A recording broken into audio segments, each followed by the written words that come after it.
What's up, Sag? So, we got a card pulled from the Herbal Astrology Oracle deck, and that's by Adriana Ayales, and then we do the actual reading, okay? And this particular card is Mandrake, with the subtext of sensuality. Sensuality, discovering new forms of intimacy, finding the inner beloved, expression of healthy sexuality, abundance.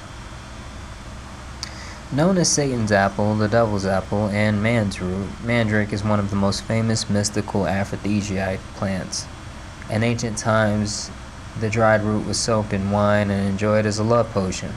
It was believed to be a cure for infertility in women. Native to the Mediterranean, the roots of this unusual plant looked identical to a little human, also called love apples. In the Old Testament of the Bible, the golden yellow fruit of the mandrake can cause intoxicating sexual desire. According to the Kabbalah, mandrake was the symbol for becoming one, and the text alludes to it being used in sacred mystical rites in ancient Israel. In ancient Egypt, mandrake fruit and wine were used as love offerings during courtship and consumed as aphrodisiacs. Mandrake is the embodiment of Hathor, the Egyptian goddess of love and fertility. Mandrake was used in ancient Greece as a love potion for ceremonial love rituals. Like in ancient Egypt, the aphrodisiac root was associated with the goddess of love, Aphrodite. Medicinally, it was used as a narcotic to relieve anxiety, depression, insomnia, pain, colic, stomach ulcers, and constipation. Although mandrake has a strong masculine signature, its nature is much like those of Venus and Neptune. Mandrake powerfully shifts the body to a higher state of love bliss under the influence of Neptune, as well as Venus's lusty and sensual energy. Mandrake is here to ask you to find new forms of intimacy. Ask yourself what inspires bliss, joy, and passion in my life. Notice how you relax in the flow and more easily attract what you need and desire. When you focus on energy givers such as joy, mandrake is here to assist you in liberating unchanneled creativity, sensuality, releasing energy from the sacral center, and activating your pleasure centers to experience a higher form of love. Don't allow unworthiness, fear of rejection, and inhibition of pleasure to stop you from experiencing higher love. Focus on giving your gifts to the world with overwhelming passion and opening up to receive fully and fearlessly.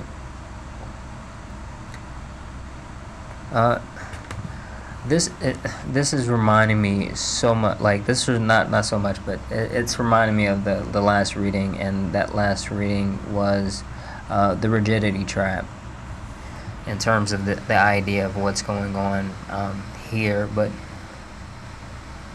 in addition, if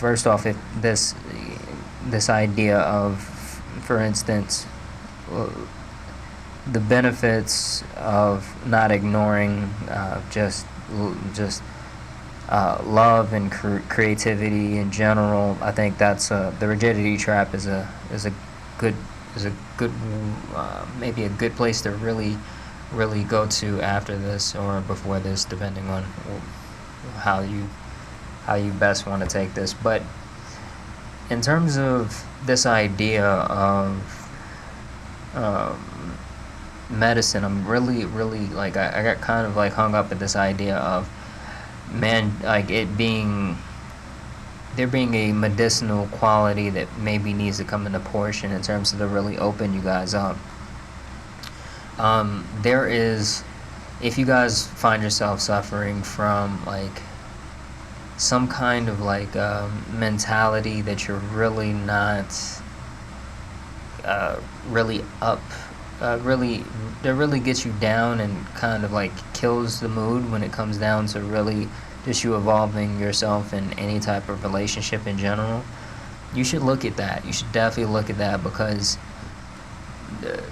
this idea of what's available to you in general, it could be very well blocking that. It could be a very real blockage on that. So work on addressing that, and that could be through things like meditation. That could be through things like just herbal medicine in general. But of course, if it's something that is more like kind of handled by the traditional medicine, by all means, take the time out and understand that as well in terms of what you can do with that, in terms of go and see people. This shift, what's happening here, I'm sensing like you got a real a real ability for, of course, relationships, of course, the potential in relationships, but also creativity in general, right? What are you thinking about really creating? Because it seems like there is a quality of it that can be very much what the world, or not what the world, but what could be consumed quite a lot, what could be really highly sought after. But you want to do that in the realm of, I suppose, the potential here is linked to this idea of really the concept of lustiness, right? If you can master and hone that craft to really not just provide what we would call kind of like red meat, then that'd be really nice too, right? You don't want to give the world another cigarette to smoke. You want to give them use that power, right? And like that's the idea of, like, for instance, tobacco, right? Tobacco actually had, like, there's tremendous benefit that you can get from tobacco, but right now we understand it as this thing, what the industries have turned it into in terms of, like, putting rat poison and stuff in it.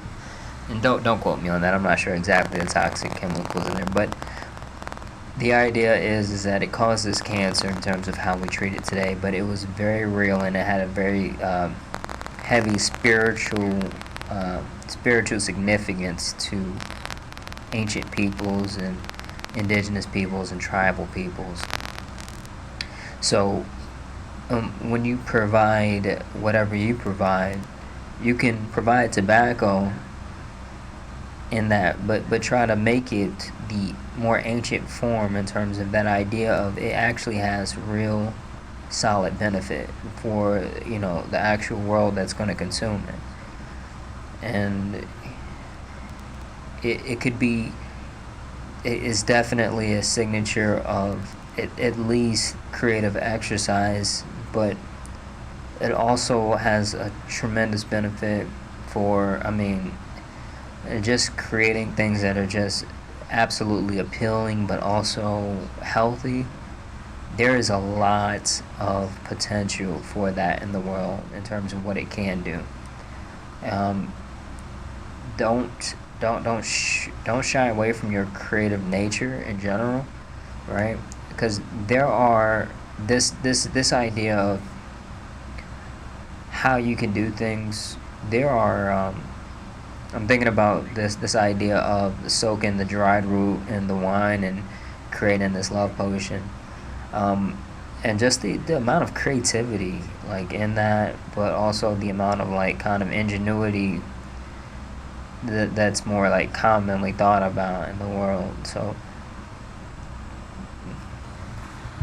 whatever you do, you can totally make some very significant mixtures in this and make some very impactful pieces of art, or even just have very impactful relationships in general. And you should definitely take your time and try to heal whatever blockages could be coming up, right? Because, or what could be, like, stopping you, because those things, like, this idea of what you could be, in terms of whether that's you in this particular,